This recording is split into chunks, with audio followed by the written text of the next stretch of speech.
Hi, everyone. Are we ready to get started? Awesome. So glad to have you here today. Today we are in the session, the S and ESG, benefits and value of measuring your total social investment. I'm so excited to be here with you. My name is Saara Kaudeyr. I'm the manager of corporate research at CECP. And I'm excited to have on this panel with me today, Lyndsay Harris-Che from ServiceNow and Scott Baier from Edward Jones. And we're going to be talking to you a little bit about TSI, how they utilize TSI, and all of its benefits and things like that. So I'm quickly going to turn it over to you all to just kind of give a quick introduction of yourselves and what you do. Hello, everyone. Lyndsay Harris-Che. I am the Senior Director of our ESG Social Strategy at ServiceNow, which is really our fancy way of saying corporate social responsibility.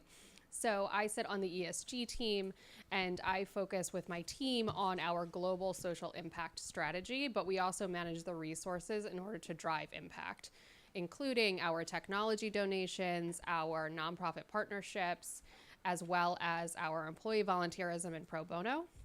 We kind of structure our program in a very kind of web structure. So we work really closely with ServiceNow.org, which is working on digital transformation for nonprofits. I actually sit on their leadership team as well.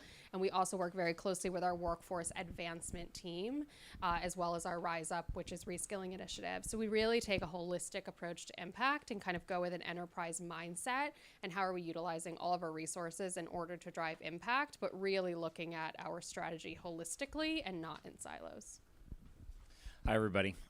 My name is Scott Baier, and I am the Director of Philanthropy and Community Impact at Edward Jones. We are a financial services firm headquartered in St. Louis, 59,000 employees, and I think we have financial advisors in every county in the United States, save 3.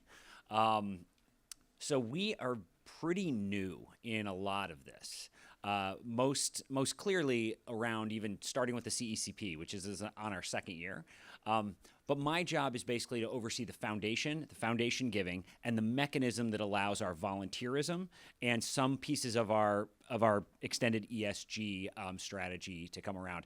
I've also been in the job since July.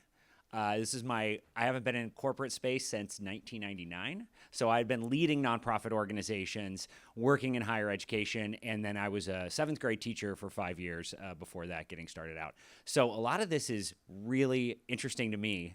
I would assume that many of the firms that you all work for, if you were to stop and look as like an archaeologist and said, how did this get set up?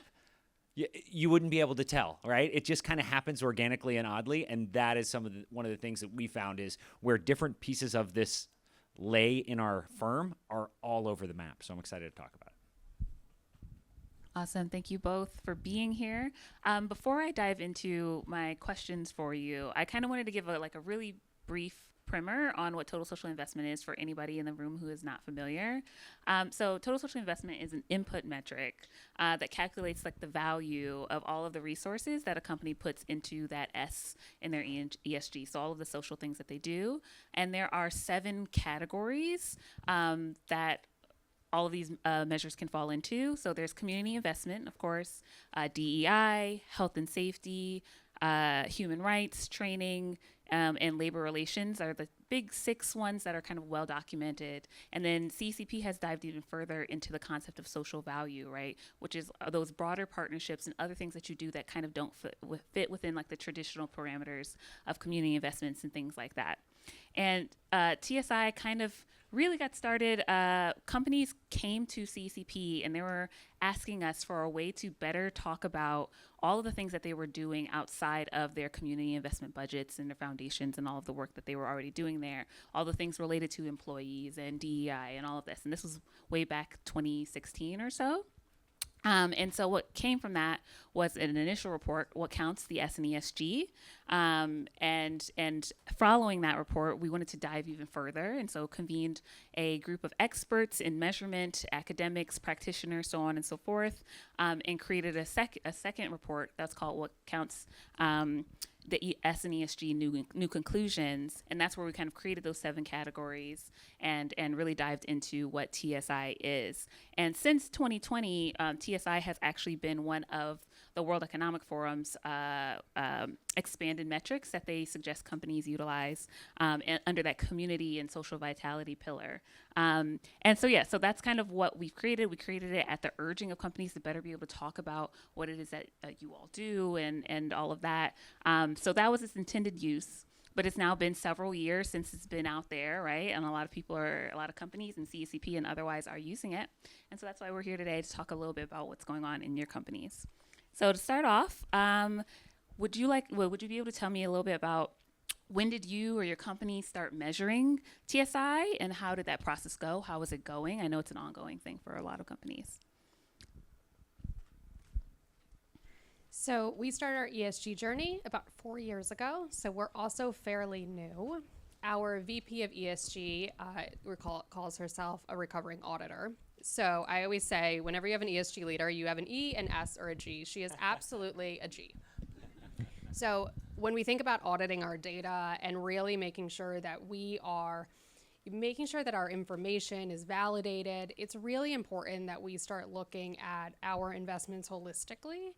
So it occurred to us really early on, we absolutely have cash, but we have a lot more to give the world, and we want to start documenting that. So I think it was like 2 years ago, we called Saara and said, there's got to be something more to this, right? And let's talk about total social investment and how do we calculate it. And I was sharing earlier, we literally got in a room with my team and we put up Post-its around, and I said, okay, walk around and put every program you know from the company into these different categories.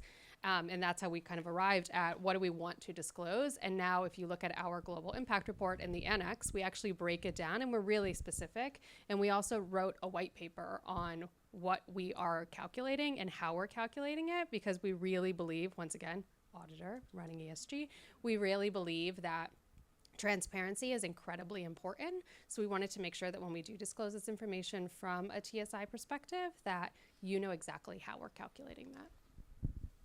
So before I tell you about what we're doing, I'm just curious for the people in the room. Can you raise your hand if you are in any way responsible for reporting to the CECP for their annual report? Let's see.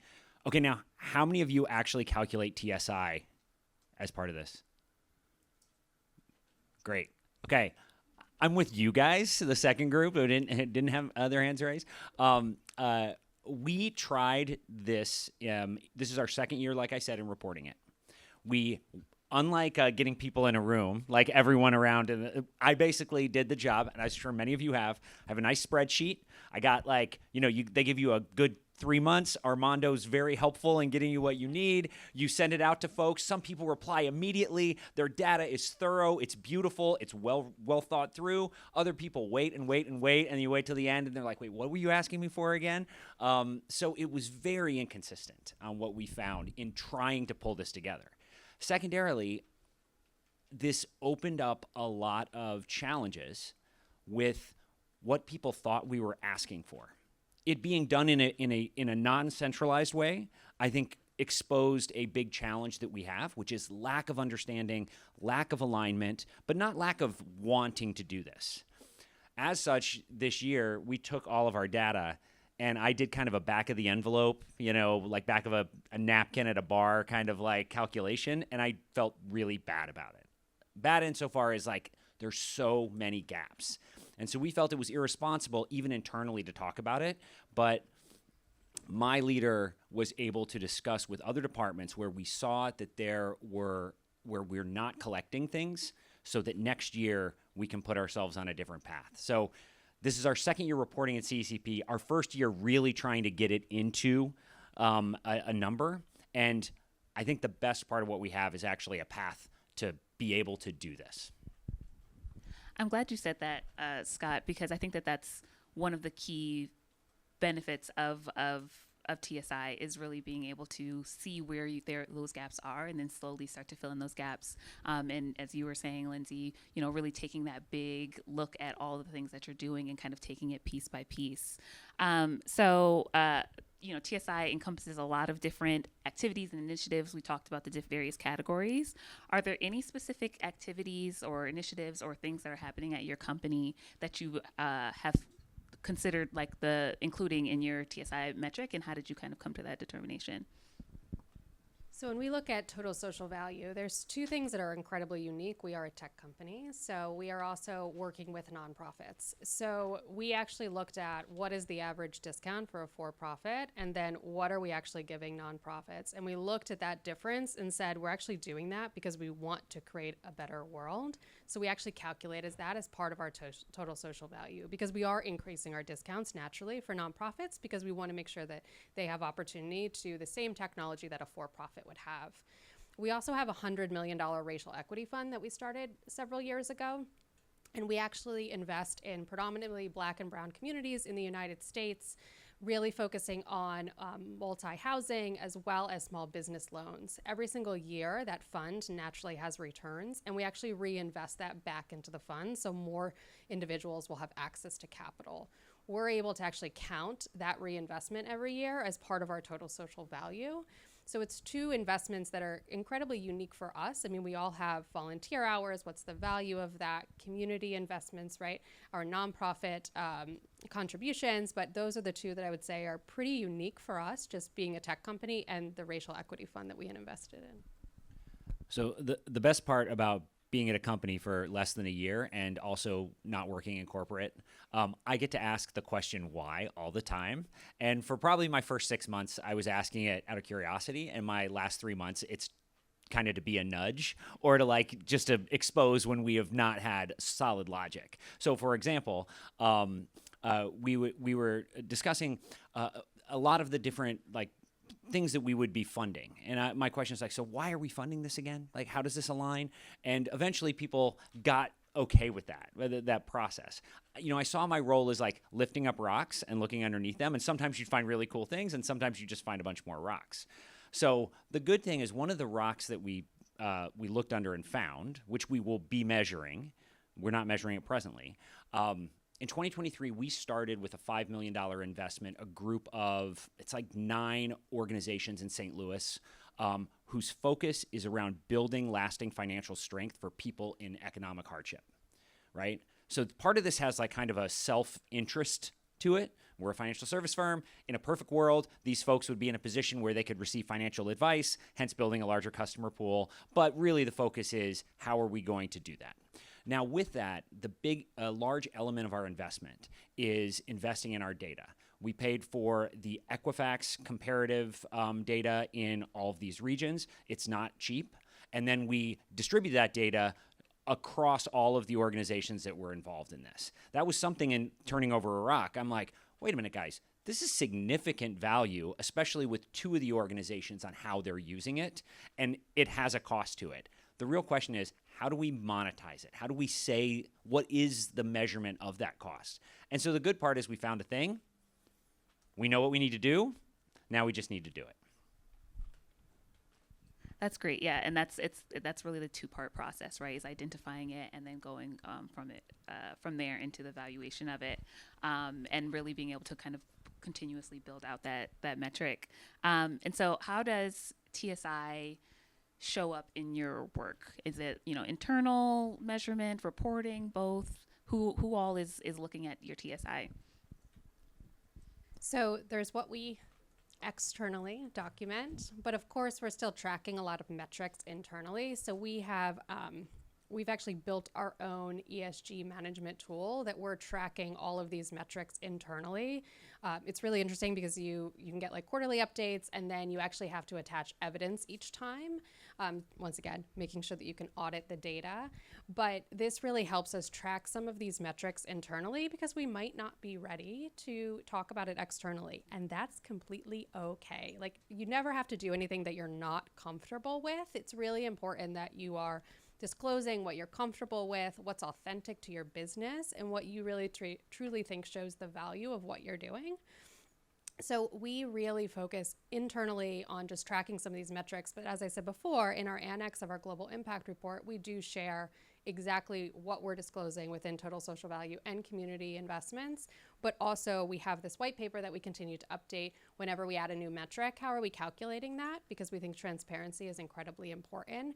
What I do think is interesting that we haven't really touched on is the correlation between total social investment and total social impact.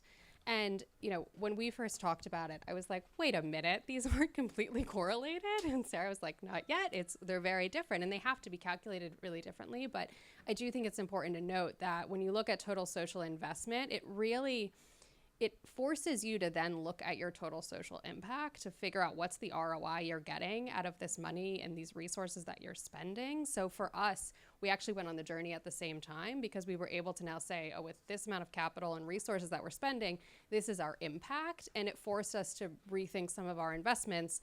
Where are we getting a high social return on investment and where do we need to rethink some others? So within our global impact report, we were able to actually set a goal to reach 20 million people by 2030 because we went on this journey at the same time to figure out, okay, if this is our total social investment and this is how we expect to scale, this is how many people we think we can reach if our investments stay consistent. So I hope this is like a before and after picture, right? And obviously Lyndsay is the after, because where we are with TSI is not as a thing, but as a process. And as a process, it's incredibly valuable, and I would say, I don't want to say exclusively, but almost exclusively valuable internally, right? It can align people. I mentioned earlier how we have a system at Edward Jones that was just, we're just living into decisions that were made 12, 15 years ago. And one of my big why questions is, so why does the marketing team run our Alzheimer's campaign? And it was because we didn't have staff back in 2015, whereas the marketing team is like, we're doing this. And they had staff and they did it. And it's like, this is great. We just moved it over in January of this year. So that was an example of one where, like, just even starting with figuring out where are all these things aligned in your organization, that matters. Secondly is, what are we not measuring? I want to be as self-effacing, and I'm not trying to be funny when I say this, but we're Midwestern, and we have this. We're still a private company, and we still have this great respect and love of our founder. And as such, there's like this belief in humility is something that's really deeply ingrained, and that is in operation against what we're trying to do in collecting data, because honestly, with we have so many people who are incredibly charitable, who are giving pro bono services. We're talking about general partners here who are incredibly smart, and none of it is getting captured, right? Hundreds of thousands of dollars, if not millions, is not being captured. And that's okay, right, to some degree, but even just asking the question, we were not calculating our space usage, and we were having over 100 events between our two campuses over the course of a year. That costs money. Actual money, not even like, using some bizarre arcane calculation to get it. So just by asking the questions, next year we are going further. And why we're not calculating it, no one ever thought to calculate it. So having, groups like CECP coming in and saying, let's actually really be thoughtful about measurement and let's create a framework. There's other frameworks, but like, why not use this one? It's great. I didn't get paid to promote that, by the way, guys. I agree. No, everything that we do at CCP is a work in progress and is always evolving. So we always are, trying to listen for things that we can do to improve or reflect what's happening in the field. So I think our frameworks are great, but they're always a work in progress, like I said. And I also wanted to pause for a second and say, I did not say at the top that we will have time for questions at the end. So make sure that you are keeping track of any questions that you have, and we will have plenty of time to go through them. Thank you both for sharing that. And it's interesting how you both kind of utilize TSI in like your day-to-day and all of that. And I was wondering if you could speak to a time when knowing or calculating or being in process with your TSI was helpful in like building a case for something or making a decision or something like that in like the work that you do. So that definitely takes me back to the kind of the total social impact assessment, because we were able to calculate and understand our impact we can have through our investments. It really helped us understand where do we want to go in the future. And, we all know that some investments, such as like a scholarship fund, isn't going to reach as many people as maybe a water farm, but that's okay. But you also have to balance your portfolio. So it really helped us think through where are we spending money, but it also challenged us to think outside of the box with all of our resources. I mean, I say all the time, and we have ServiceNow.org now, we have so many resources available to nonprofits that we really have to offer those to them and think creatively, right? We have technology. We have 23,000 employees that we hired for a reason. Give them the opportunity to give back. So it forced us to think outside of cash.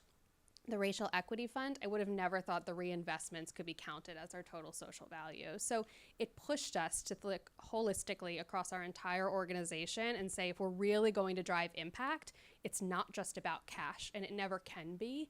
We really need to think about how we're driving impact with all of our resources and embracing that, because that's how we're going to create change. But also, that's how we're going to get the ROI when you think about employees getting involved in the innovation that naturally comes when they're thinking about real world problems. So it really forces us to kind of move things forward at a faster pace than you can with just traditional kind of community investments. Yeah, I think from the walking before running, number one, we just started a self-directed matched giving in June of last year, right? Like before, everything was either matched for particular core causes that we have and incredibly generously. So that was one where we saw that we were just missing out on seeing what our associates were engaged with in their communities. And it's been very inspiring to not only see the stories of impact, but actually see when collaboration is really happening and that there is collective impact that is led by an FA in rural Iowa that is genuinely transformational for that community. So it starts with really simple things like that for us. The other thing that TSI used, I think, that allowed us is honestly is just promoting a better way of doing business to create a reason why we should be measuring. Like that sounds like such a small level, but it is in absent of a world where we have a high level of collaboration across the organization, it has just been that people have not been held accountable to certain things. And now they don't have to be accountable as much as they just need to see the value of measuring it and then saying, okay, great, next February, I'm going to be talking to you. This is what I'm looking for. And then maybe we should check in August to make sure you're in process of collecting that data. That's perfect. And especially both of you are talking about like these other stakeholders that can be involved and how using TSI can be helpful in figuring out what is worth doing. I think that's really interesting. And this is something we touched on a little bit. Honestly, at this point, I'm not sure if we talked about it up here or in our own conversations. But obviously, CECP, we're encouraging as many companies as possible to start, measuring their TSI-A, and then also to start sharing it, disclosing it publicly, just to kind of create this community understanding. And so what are your thoughts on transparency and disclosure for companies that are measuring their TSI or are currently in the process of doing so? The one thing that I think we could all do better is transparency, right? Because we all go forward with really big numbers and we talk about how many people we're reaching or the impact we're having. But in order for us to do better and to do better together, we need to start being transparent about how we document that information. So I really think, as we move forward in this world, we have to start breaking down silos, being more transparent. We did put a white paper out there, making sure that everyone knew how we were calculating this and what's included and what's not. Because like I said, the fact is a lot of us aren't comfortable disclosing how much we're spending on our DE&I program. And that's just the reality of the world we live in, and that's okay. And I think as long as we're transparent and we're really honest about what we're calculating, how we're calculating it, then we're being authentic and we can only go up from there. But also it allows each and every one of us to realize that we all have resources that I might need or you might need. So that's where collective action comes into play, because I'm sitting at a tech company, but I might need access to equity or financial services for some of the individuals we're working with. So the more that we can be transparent about what we have to offer the world, the more we can start to bring these coalitions together where we can each come to the table with what makes us unique and great. And that's what's going to change the world. All of us going out with our individual agendas and thinking we have the answers isn't going to make the change. It hasn't so far. We all know that. I mean, last year, I think we hit 1.5. I think that was just announced.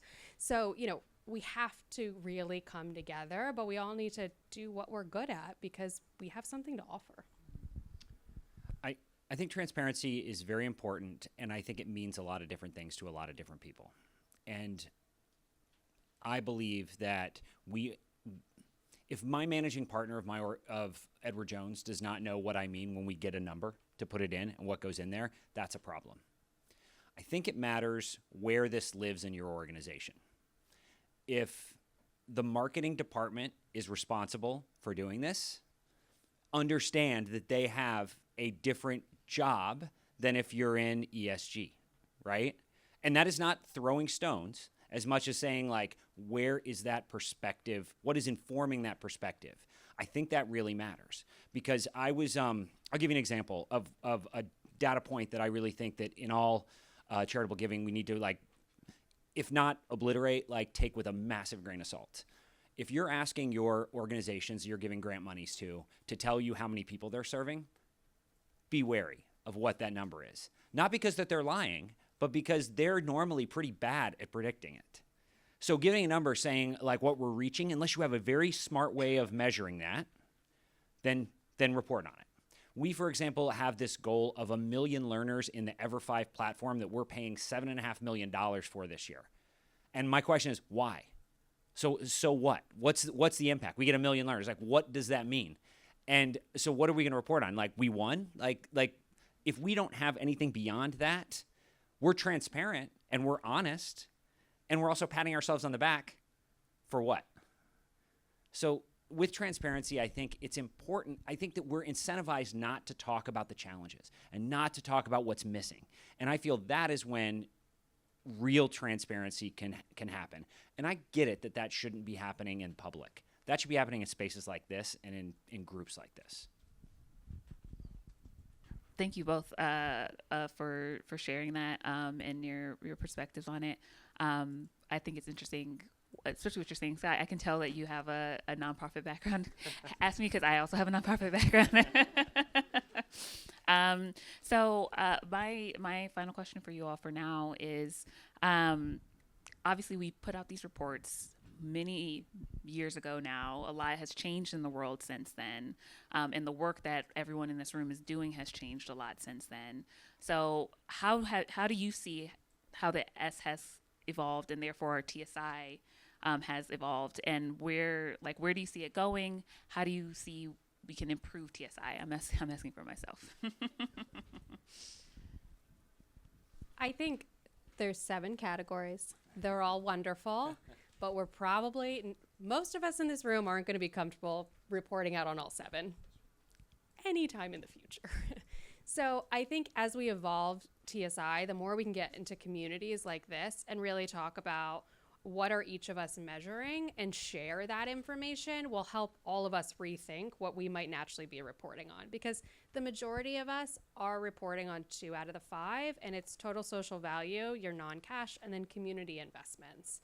So the more we can come together and actually just talk about what each one of us has to offer, then I think we can start to evolve TSI to a place where we'll be more comfortable, because like I said, we're probably never going to disclose how much we spend on DE&I, but we are going to continue to evolve our investments and what our investment strategies look like. And we're moving away from traditional corporate philanthropy a little bit, right? We're thinking about these funds that can actually invest in microfinancing and what does that look like? And our world is changing. So I think the more we challenge ourselves, what does social impact look like in the future, the more we can work together to be innovative so that we're not just looking at resources that, to be honest, we're all quite restricted on. Like, cash is pretty hard to come by sometimes, especially in our worlds. So we got to be creative about how we have impact. And I think the more we can work together, the better. So what does total social investments look like in the future? Can you ask me that question on November 6th? I mean, I really think that there is so much in this election in this country that will change the tone and timbre of this conversation if it goes one of 2 ways.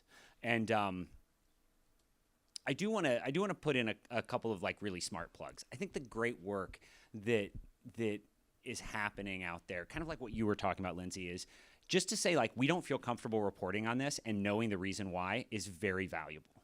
You know, when I was talking to our folks who do our social impact work, social investments, they're creating these different categories. There's this really great decision tree in the TSI work that you guys have, and we got to the end, and that was when I'm like, this doesn't qualify. Like it was like yes, yes, yes, yes, and I'm like, is this main business? Like there's this one where it's yes and the answer is maybe. And I'm like, if it's a maybe, then it's gotta be a yes. So we have to take the strongest level to it. But going through this with folks who are creating these products in our finance team that are doing it for a lower potential return, it has a social bend to it. But let's be honest, they're not going to do it if it's not going to produce a return. So I really have to say is we have to ask ourselves those questions. And some of this is more art than science. But I think that if we're all out there turning over rocks, like we will see what the future looks like. I think Lyndsay pretty much nailed it. We will find other ways to measure social value that we're just not currently thinking of. There will be some that, like when I talk about workforce, my HR team is just like, wait a minute, what do you want? Like, how does this work? And I think a couple people are really excited about thinking about it in a different way. That's great. What you all are saying about like these different categories and how, they may evolve and shift. But I think that that's also part of the reason why TSI is great. Because like even in times of, post elections or whatever budget changes might happen or disasters show up, you can kind of better weather them if you have like, okay, maybe your community investments are a little bit different this year than they've been in the past, but maybe you've made up for that in your health and safety, like, or something like that, like during COVID or, a lot of health and safety stuff was happening, but maybe less in another category. So I think that that's all part and parcel of TSI. So thank you for that. Do we have any questions in the audience in the room? We have a mic runner. I'm going to get there as quickly as he can.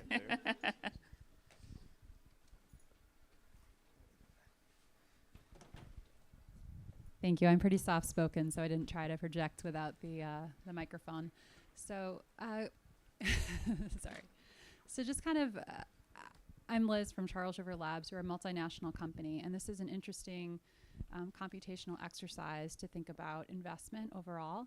And as I also do ESG reporting for my company, and we're thinking about the social overall and European regulations that are impacting what maybe had been internal measures, but now companies are going to be asked to talk about them publicly. And Lyndsay, I know you alluded on this, and I would just love to hear a little bit more about what your companies are doing to help ensure that the social data that we're capturing is auditable, and what are the measures that your companies are taking so that we can move from internal to external and also not have a situation like we see with net zero public goals that companies are now getting hit with that can't necessarily do the plans to back it up. So long question, but yeah, we'd love to hear more about the auditable actions. So I promise this is not a product plug. It literally just is what we use. So we realized that there was an opportunity to really start to track our metrics. So we were doing everything on a spreadsheet, as we all were, and it was our stakeholders were like, if you ask me one more question, like I'm not answering. So we realized that we could workflow this, where we actually created this tool that we put every single, and when I tell you every single metric that goes into our ESG report goes into our ESG management tool. That way, some of them might be on a quarterly basis. So for example, maybe some board metrics that we report out, we put into the tool, and then I get pinged a few days before the end of the quarter saying your metrics are due on X, Y, and Z day. And then my team will upload the information, put their documentation in, and it allows us to continue to look at our information. But when we look at the tool across the entire ESG management, it's great because we also have our team auditing all of the data, but they can go in and at the same time they're auditing our processes. So they're looking at our processes and saying, okay, well, how did you get to this figure? And we'll go through, especially for our tier 1 and our tier 2 topics. And it pushes us to continue to rethink our processes, our documentation from that auditing lens. But it's wonderful because throughout the entire year, whether it's an annual metric or a quarterly metric or a biannual metric, we are capturing that moment in time. So it also helps us if there are mistakes along the way, we'll pick it up quite quickly because not are we auditing long term, but we're also having the evidence in that moment of time. So overall, I mean, this has been an incredibly helpful tool so that we can make sure that every metric that goes in, we have documentation of it, because we know that, you know, integrated financial reporting might be around the corner, especially for more international companies. So it's just incredibly important that we start flexing this muscle now and getting our stakeholders comfortable with flexing this muscle, because you are asking for information that, you know, might not always be comfortable, or, you know, why do you need documentation on that? So the more that we can just be transparent and have easy to use tools in order to document that, it's just incredibly helpful for us. Yeah, and in the before picture side of things, we are just actually very tediously showing our math. Like the finance team is like, so whatever you do, like even if this number is wrong, you need to show how you arrived to it and why.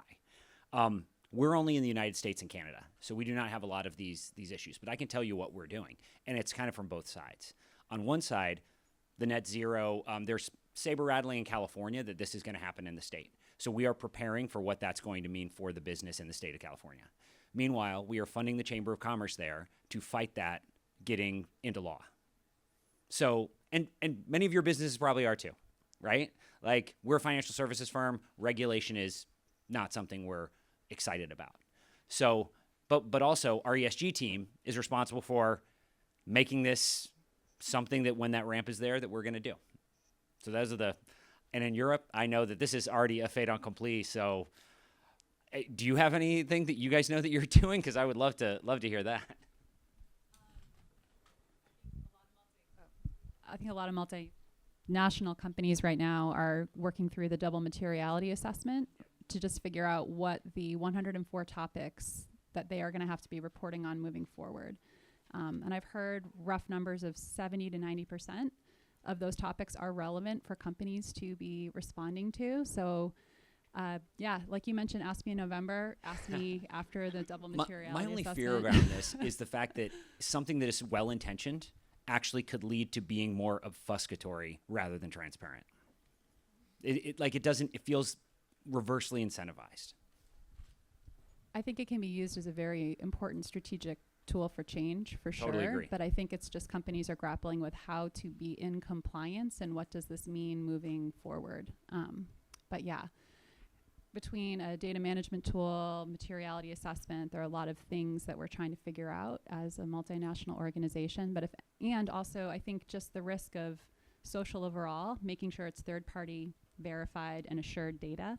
That's something that a lot of companies haven't necessarily had to do in the past. But if anybody has any suggestions or topics, or please come find me, because would love to just talk through solutions.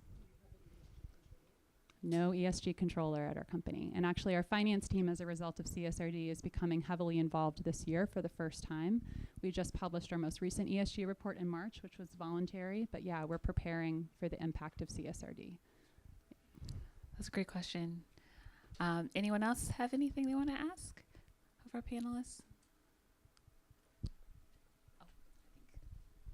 Yeah, Scott, Lyndsay, first of all, this was awesome. I really appreciate you guys being candid and transparent. I'm Steve Pontello. I'm with Ernst & Young EY. So coming at it from an audit firm's lens, Lyndsay, you had mentioned, trying to get evidence as much as you can for any of the data that you input into your tool. And I wanted to kind of get a sense for, do you ever struggle with how defendable even the evidence that you're getting from the third parties that you're working with? Scott, I think you touched on this, that NGOs will report on certain things, and how do you know that information that they're giving you is complete and accurate? So just wanted to kind of pick your brain on how far do you push on the NGOs and the third parties that you're working with without becoming ridiculously daunting to them, where they're not really used to this?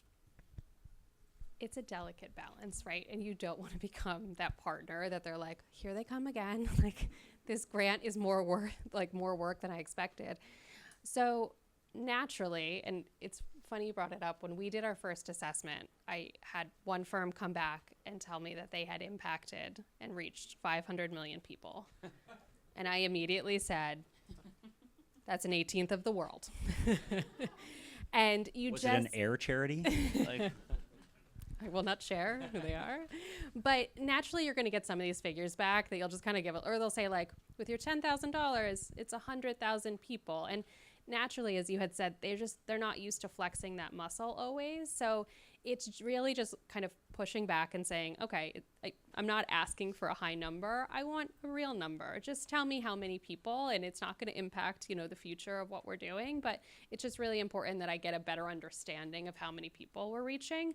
So I just think it's having open and honest conversations. But I will say too that the ultimate goal is to find partners that maybe I don't need to question every year, because I don't think that's a good partnership, right? If I know and you just tell me how many people you've reached, then we've built a trustful partnership. And I think the longer that you work with some of these organizations, that'll happen naturally, that you don't have to send them questionnaires every year, which are just kind of daunting. Scott, I think what we chose to do is stop asking the question, right? Like, really ask yourselves, what is the information you want to collect from a nonprofit organization? What is inordinate and cruel for the amount of time it's going to take them to complete this? And then if you do the homework on the front end, you do the research on the front end, that is what will get you 85% of the way there. We gave to 390 different organizations last year, and I would say probably about, 3 or 4 dozen would be close partners that I can speak very, very clearly to their mission and their challenges. But there's plenty that we just can't. And so what we measure is the amount of money we gave them, where they're located, how many Edward Jones associates are involved with the organization. Like, we just change the metric there. Yeah, that makes sense, Scott. I like the why question that you asked too. Like, reach 1 million people, and why is that number so important? Because one of the things that we get hit with a lot too is, all right, you're saying you're going to impact X number of beneficiaries. Well, what's the definition of impact? Are you changing their lives? Are you just touching their lives? Is it the same level of reach as if you smirk at somebody on the street and you kind of brighten their day? So I think it's like making sure the methodologies from a quantifiable perspective are transparent, like you said, Lyndsay, and then also being candid about how you define impact to not make it sound, more snazzy than it really is. And not because it's not actually being beneficial to the world, but also because you don't want to greenwash or overstate, completely changing the world if that's not exactly what's going on. So just appreciate that. I think you might have just got an answer to the future. The metric you just talked about, how nice people were on the street. Could we put that into like ESGF there or something? Might have like a new working group. We've done total social investment. Let's just move on to total social impact. No, and I think your question is interesting, because I think that's the nice thing about total social investment in a way, is that you're not really having to do that like measure of impact, which can be really difficult when you can say like, yeah, we sent $30,000 this way. That has value in and of itself and can be helpful when all else is very murky and very unclear, right? Especially for people who like that bottom line, that number. You had a question. So it was all along the lines of this, but I'll make a comment now. I think it's actually critically important that we get from total social investments to total social impact. I think about the fact that the world that we're all operating in, it's just a data-driven world with more and more focus on what are you actually doing with the dollars that we are giving you. We started to look more broadly across everything that we're doing around what our social investments were. And I can't tell you how much that has increased the question, okay, well, what did you achieve with those dollars, right? We started doing a deep dive into our impact report and the responses that we were getting, all self-reported data from different individuals and companies. We looked across years, same companies, great partners, different responses from year to year, same programs. So for us, it raised a lot of concern, and we're still getting a huge amount of pressure. You need to be able to articulate the impact of your investments. And we're pushing back, and we're saying we don't feel comfortable with the data, and we're getting, well, that's a problem, right? So I think this is so critically important for us all to focus on and all to define, to be able to kind of take the journey and really truly being able to make the business case of the work that we're doing. Your example about EverFi, 1 million students reached through financial education. What does that matter if they didn't improve their financial education? If they can't take the same test again and get a better score the second time, right? So what is realistic as a for all of us to be asking people, what partners do we focus on? The highest dollar partners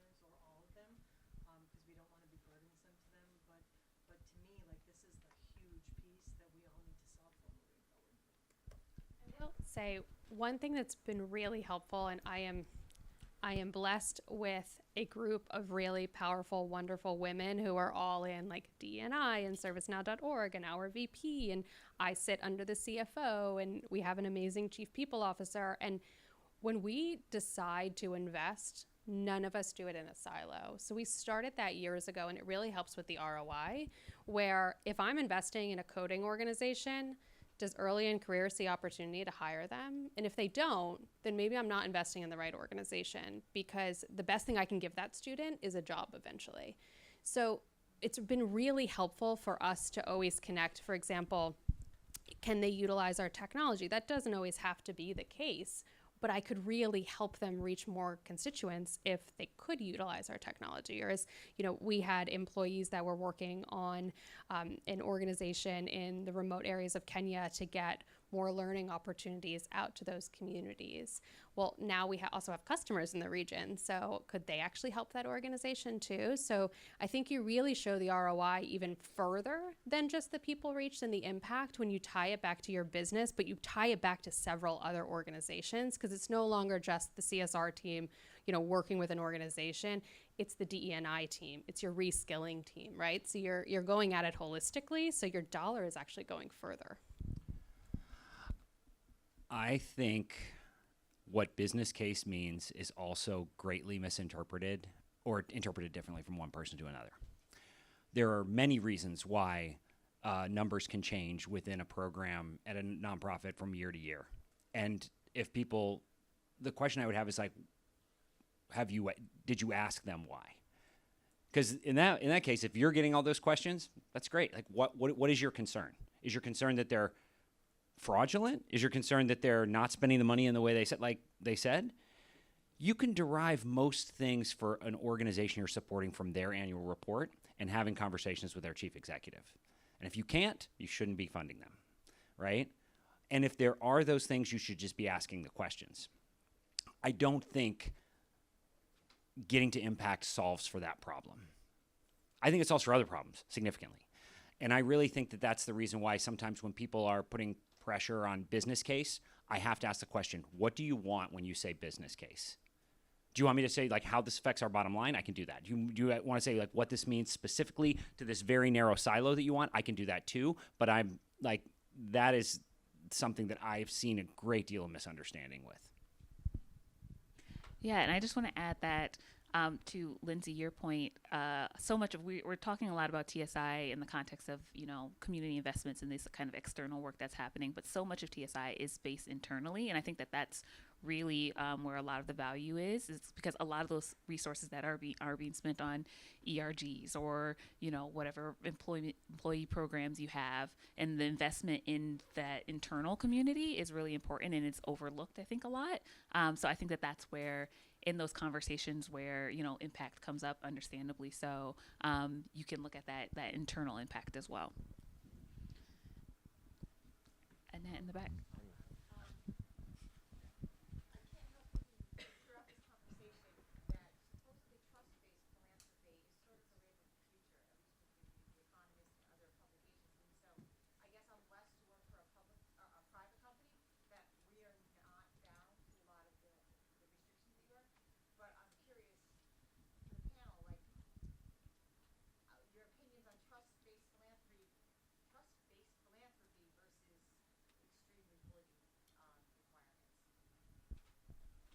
Well, first of all, it's not a polarity, right? It's a scalar, right? It kind of I'm all for it. Trust-based philanthropy is great. Like if you can know people that are working in those organizations and that they can feel comfortable talking to you, fantastic. The more you can be transparent with them, like you want to get more money, this is the way to do it. No promises, but here is the method as it currently sits in our firm. Great. Like that'll help them. And it'll help you because it'll save you time, because many people will be like, oh, okay, we shouldn't apply. Like instead of them having to go through some very arcane system where like they have to file papers under the Freedom of Information Act to understand how you're going to grade a grant. I'm all for getting rid of as much of that as possible. I will say it's helpful to have a baseline. And I think trust-based philanthropy is the journey we're all on. But the fact is I do need to know how many people I may have reached with that grant, especially when you have newer organizations. Now, the fact is we started this journey like 4 years ago. So we haven't been in partnership with a ton of these organizations for a really long time. So those that we do, we know how many people we're reaching, and we're going to, eventually probably move away from the annual questions. But I think it's okay when we're investing so much and we're fighting so hard of why we need these investments to have an impact to maybe ask the questions. Now, I think some of the questionnaires, like you said, are incredibly too long. Some of these grant applications are incredibly too long. Like they don't have the time, they don't have the resources, don't burden them. But I do think it's okay to just ask the question. I mean, if you're investing in, a 401k account and you're not getting a return on investment, you're going to ask, why not? So I think it's okay, but I think it's all within reason because we do want to move towards more trust-based. Any other questions?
And how do you get that?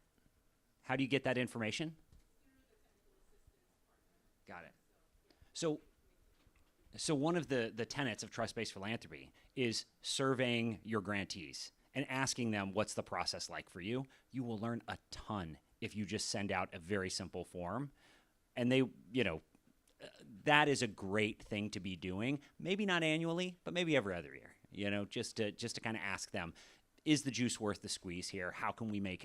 I got so many great suggestions on our new grant profile. Someone told me it took them 3.5 hours to fill it out, and I was like, "Oh, good Lord God, what happened?